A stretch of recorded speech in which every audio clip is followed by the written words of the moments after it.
Chapter 13 is named A House Divided, and it really is outlining the build-up to and the causes of the Civil War. It is called A House Divided in reference to a famous quote of Abraham Lincoln's, in which he stated, "A house divided against itself cannot stand." And he was making some references to people's personal lives and their own beliefs, but referring to the division in both houses of Congress and how there had been so much division. So really, one of the main root causes of the Civil War is manifest destiny. It's a loose connection, but if you follow the path of what we're talking about here, you'll see how Western expansion did indeed end up leading to Civil War. So to discuss manifest destiny, and I won't get too much into this painting because we're going to have a detailed discussion on it in class, but this famous painting from 1872 by John Gast is called American Progress. And like I said, I won't get too much into it, as we will have a detailed discussion on it in class. But there are two big reasons for supporting manifest destiny. One is more materialistic. What can we get from the land after expansion to make money? And the second is idealistic, nationalistic. The pride behind, look at America's influence over the entire continent now. How did we get there? Well, James K. Polk is known exclusively as the expansionist president. His entire 1844 presidential campaign slogan was 15-4-40 or fight. And this is in reference to a territory that the British controlled. It is largely what is today in the United States, Oregon and the state of Washington, but well up into what is today Canada as well. This is eventually resolved after he is elected president with an agreement that simply extended the 49th parallel border between the United States and Canada all the way to the Pacific Ocean. Even more controversial about Polk, because that was technically peacefully decided, even though he technically is advocating violence by saying 54-40 or fight. It was peacefully decided in a treaty.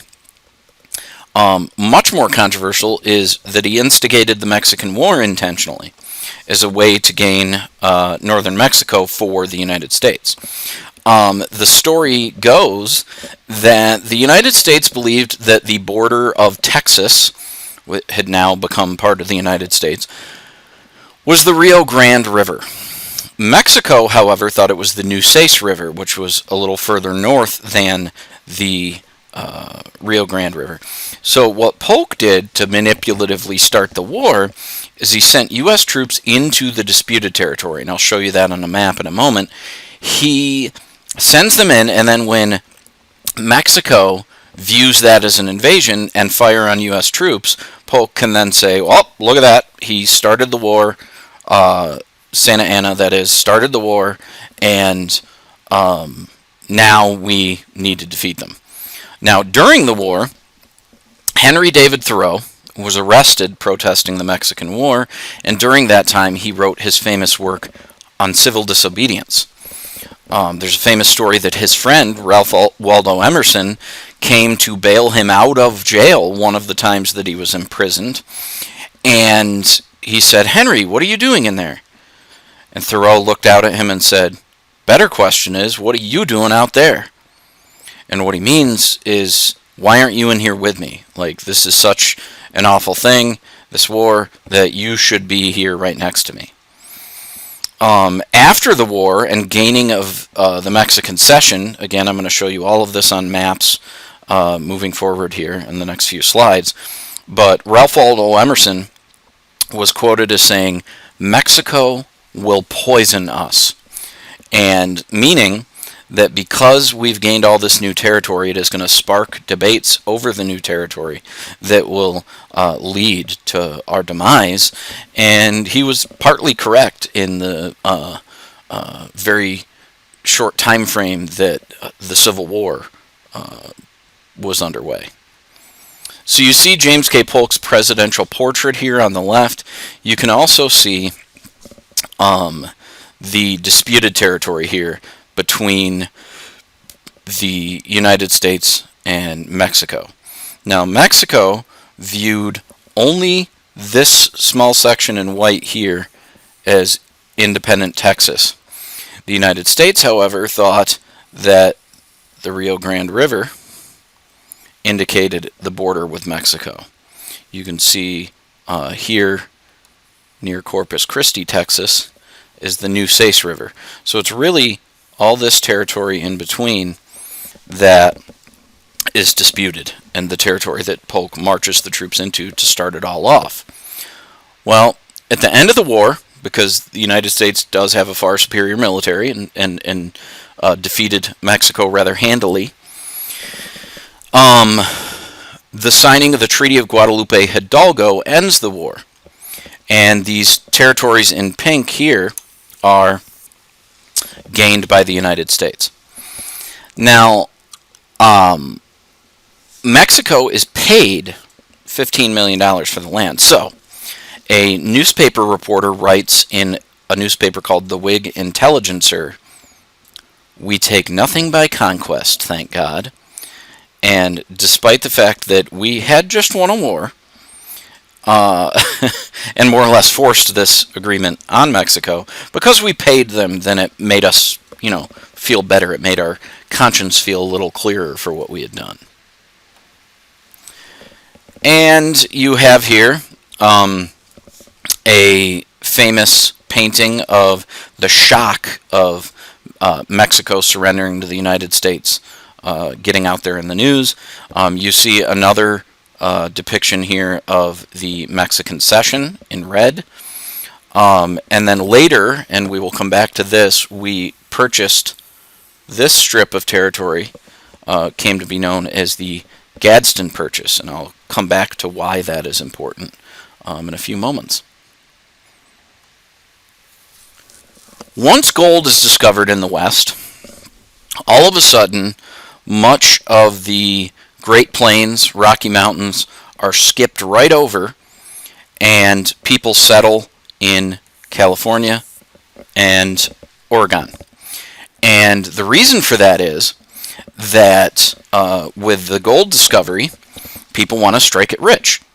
So if you look at the maps in the back of our classroom that I constantly refer to, and you see them dated, and it shows how the United States very gradually expands its borders.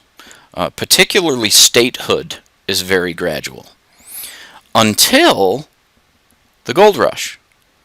The states that became states very shortly after the gold rush are California and Oregon, and everything in between was skipped over for these reasons. And for my own nostalgic reasons to my elementary school experience playing Oregon Trail on the old school Mac computers that we had at Grimshaw when I was a kid. And the Oregon Trail refers, of course, to the path taken by the people looking to settle and get gold in the far west. And you see still images here from the game. I think you could still play it online if you're ever interested in checking it out. So, as a result of California needing to enter the Union as a state, another compromise is required. And this is the beginning of Ralph Waldo Emerson's prediction of Mexico will poison us coming into a reality, coming to fruition, shall we say. So what is required to get this compromise done and to again stave off the threat of civil war? California enters the Union as a free state. However, the Utah and New Mexico territories were going to decide slavery using popular sovereignty. There would be a newer, more strict fugitive slave law, but also the slave trade would be outlawed in Washington, D.C. And Texas surrendered any of its claim to the New Mexico territory. Any part of the New Mexico territory that was populated enough would later become states, and Texas had no more claim to it.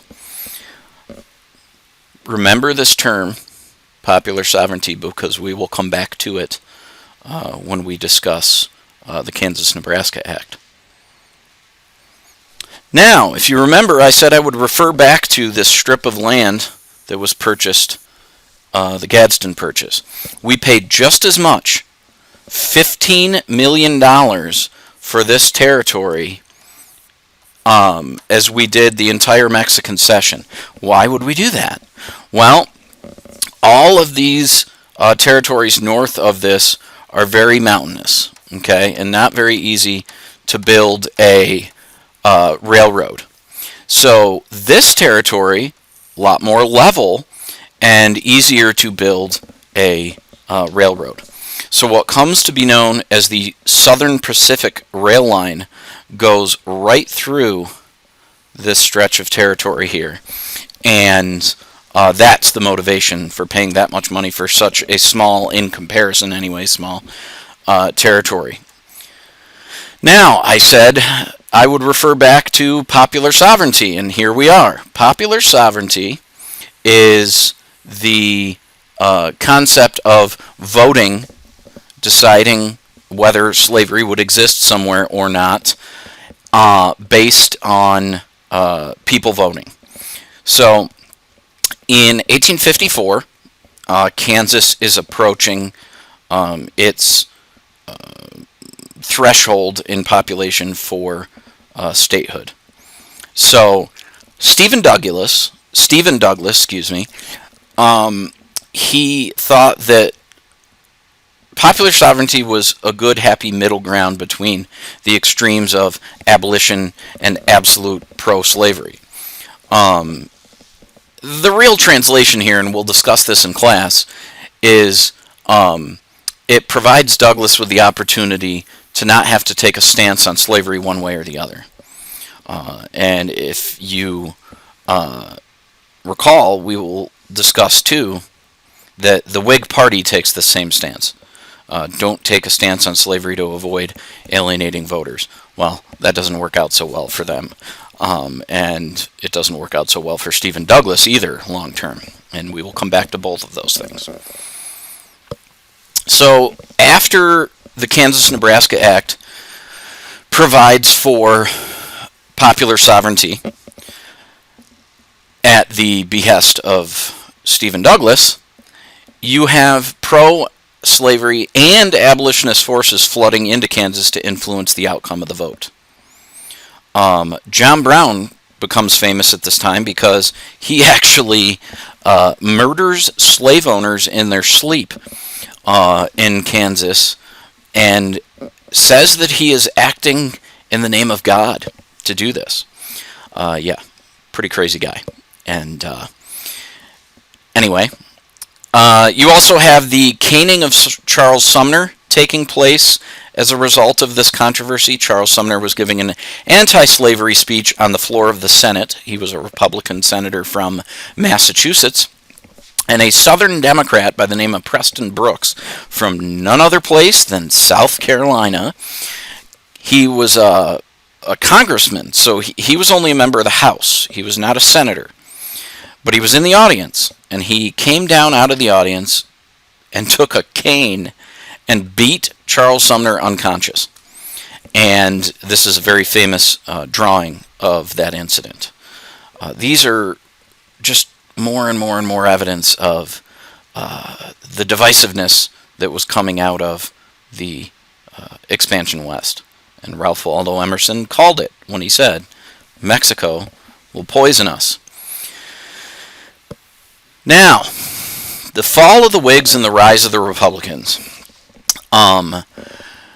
Whigs, as I mentioned before, refused to take a stance on slavery.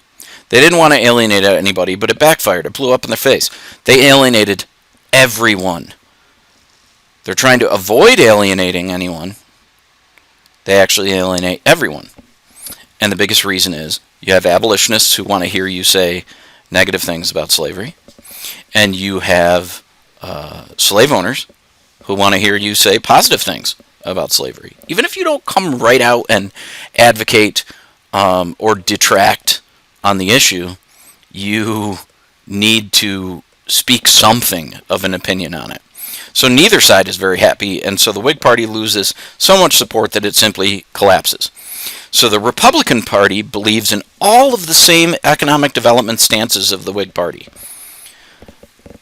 but is willing to speak out against the spread of slavery into any of the new territories that have yet to become states. This is the big difference between the Whigs and the Republicans. Then, shortly after the rise of the Republicans, you have the rise of Abraham Lincoln. Kansas nearly became a slave state via the Lecompton Constitution, a pro-slavery document drafted and never sent to the voters, thereby violating the concept of popular sovereignty. So Kansas does become a free state, not a slave state, but it was pretty darn close to becoming a slave state. The arguments, the battle continues when Stephen Douglas needs to run for re-election, and Abraham Lincoln challenges him. Now, Stephen Douglas is probably one of the single most, if not the single most famous senator at the time, and nationally known, not just in Illinois. And so Abraham Lincoln is absolutely positively an underdog. He really should not win this race in any way, shape, or form. He should be resoundingly defeated. Nonetheless, Lincoln challenges Douglas and challenges him to a series of debates. And in those Lincoln-Douglas debates, in the 1858 Senate race, Lincoln makes a name for himself. And obviously we know of him today because a couple years later, after making a national name for himself, runs for and is elected president. So, moving on from there, even more divisiveness. In 1857, you have the Dred Scott decision that the Supreme Court essentially said that Dred Scott, who had been a slave from Missouri, who had been taken into the free territory of Minnesota at the time of the case, it was only a territory, and he says, this makes me free because my owner took me into a free territory. Well, the court says, dude, first of all, you're not a citizen, so you have no right to sue in federal court. You have no rights as a citizen. Now, they could have just left it at that and kept it plain and simple. However, a majority of the court that had reached this decision were all slave owners. So Chief Justice Roger Taney writes the majority opinion and actually goes so far as to say, not only are you not a citizen, but you are property and can be taken anywhere that the owner darn well pleases, even in free territory. Wow. Talk about a firestorm. Abolitionists view this 1857 decision as an absolute slap in the face. In 1859, John Brown of Bleeding Kansas fame tries to overthrow a federal arsenal at Harper's Ferry, Virginia, take those weapons and hand them out to slaves to incite a slave rebellion. He is defeated rather easily because Union troops show up under the command of none other than Colonel, at the time, Robert E. Lee, and the insurrection is put down, and John Brown is put on trial, tried, convicted, and hung for his crimes. But he gives some interesting diatribe speeches during his trial that kind of make him a legend. Even though he was absolutely nuts, he was crazy, John Brown ends up being like a martyr to the abolitionist cause. As I mentioned before, Lincoln comes in 1860 and wins the election. But how does this happen? Because at the time, Lincoln is still an underdog. Yes, he made a national name for himself in 1858 with the Lincoln-Douglas debates during the Illinois Senate campaign, but the man of the hour, the man who is poised to be the Republican nominee for President of the United States in 1860 is none other than William Seward, a Republican from New York. He lived in what is today Auburn. There's a Seward House and Museum in Auburn. He actually was a stop on the Underground Railroad, so a very anti-slavery Republican. He's the favorite. However, with some very creative political wheeling and dealing, the Lincoln campaign manages to secure the Republican Party nomination. This is a fascinating story. You can ask about it in class. We can talk about it. But I'll more or less skip over how he secured the Republican nomination to run for president and skip to the fact that the Democrats actually split themselves into two camps. At the National Convention, Stephen Douglas is made the candidate, but this is where the split happens because distrustful of Stephen Douglas, they don't think he has been nearly pro-slavery enough, Southern Democrats support John Breckinridge for president. So you already here have three candidates. And a new party pops up that is very pro-slavery yet also pro-union. They saw the fact that this election could be the tipping point and that civil war was very possibly in the near future. So they formed the Constitutional Union Party and choose John Bell of Tennessee as their candidate. So this divided electorate in the South, there's some people who are very pro-slavery but agree with John Bell that union must go on. There cannot be civil war. Some of them vote for him rather than John Breckinridge, which pulls enough votes away from John Breckinridge to assure that Lincoln would win the election. So the long-term causes that we've been talking about right along, there are many and many and many of them. But the election of 1860 is that catalyst, that immediate, that moment in time cause of the Civil War. You see a map here of 1860 presidential election, and Stephen Douglas only wins the states of Missouri and part of New Jersey, electorally speaking. He loses most of the North to Abraham Lincoln. That part of New Jersey is really the only part of the North where he finds success. Then you see the Deep South,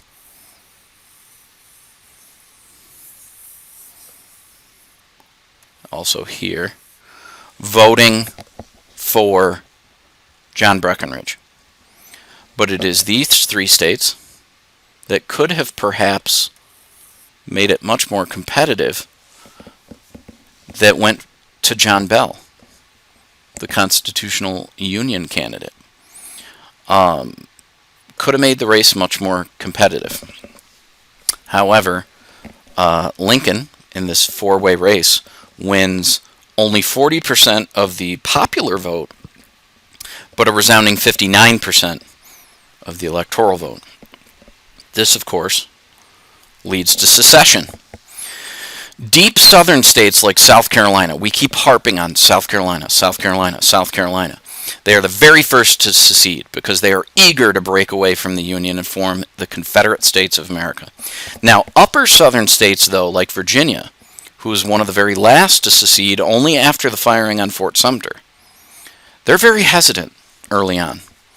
Lincoln preached that southern states could keep their slaves. He only wanted to prevent the spread of slavery, but the South saw a plan for all new states to the Union being free states and a long-term plan of drowning out their influence in Congress, and men like Lincoln would kill slavery in the long term. So if you think back to not only this map showing the density of the slave population in South Carolina, obviously it's perfectly obvious why they were the first to secede, but compare that also, this coloration here on the left. Which states voted for Lincoln? Which for Douglas or John Bell or John Breckinridge? And look at the color correlations between the election of 1860 and the progress of Southern secession. These deep Southern states, far more dependent on slavery, are immediate secession states. Then you have 4 states, Arkansas, Tennessee, North Carolina, and Virginia. And yes, I know you see lots of coloration here on this map. Remember, though, this message we've learned of the Second Middle Passage, where a lot of this territory in Virginia and North Carolina, the soil had already been exhausted, and slaves were being gradually sold off into the deeper South. So they do still own a lot of slaves, but are not nearly as dependent on slavery as these deep Southern states. So you see this divide. Oops. Right about there. Of who secedes right away. Everyone below that line I just drew secedes right away. The states of Arkansas, Tennessee, North Carolina, and Virginia, as you see over here, they wait until after the fall of Fort Sumter to join. And then there's yet another 4 states, Missouri, Kentucky, Maryland, and Delaware, that never secede, which you can see colored here in lighter blue. And this is all very, very, very correlative, again, to the election of 1860. Now, there are some historians who will tell you that secession and Civil War was about states' rights. They're full of crap. There can be an argument made about states' rights rather than about slavery. However, in a, I believe, Discovery Channel documentary about the Battle of Gettysburg and the Gettysburg Address, there was a professor, I forget his name, I can see him in my mind, from Coppin State University. And he said, yeah, okay, states' rights, but states' right to do what? To protect slavery. Slavery is absolutely the issue in the Civil War, and don't let anybody ever tell you any different.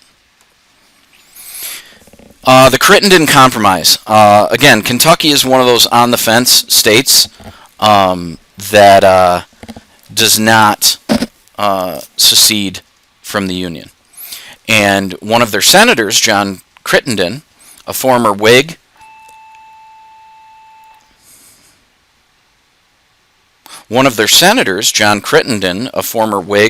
and a constitutional unionist who supported John Bell for president, said, all right, let's go with a simple solution to this problem.